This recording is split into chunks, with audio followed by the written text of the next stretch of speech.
আরে হ্যাঁ, আগের দিন অমৃতার বার্থডেতে যে মজা হলো না, মানে সত্যি ভাই। এরপরে যার বার্থডে থাকবে আমরা কিন্তু এরকমই নাচানাচি করবো। হ্যাঁ হ্যাঁ হ্যাঁ হ্যাঁ, ঠিক আছে। এ বাবু শোন না, আজকে তো ঝুমকি মাসে ফোন করে কি বলছিল জানিস? একটু ধর তো। আরে মা, কি হয়েছে? এই তো বন্ধুর সাথে একটুখানি কথা বলছি, তো রেখে দিচ্ছি আমি।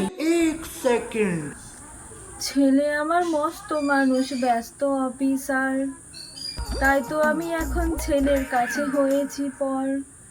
বন্ধু বান্ধব ওর কাছে হয়েছে এখন দামি, তাই তো আমি ওর কাছে সবচেয়ে কম দামি।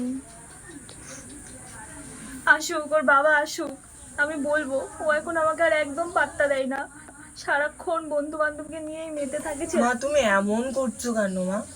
চলে যাব, তুই থাক তোর বন্ধু বান্ধব নিয়ে। আমরা এখন তো তোর কাছে একদম কম দামে, আমাদের কোনো মূল্য নেই। থাক বাবা, তুই থাক।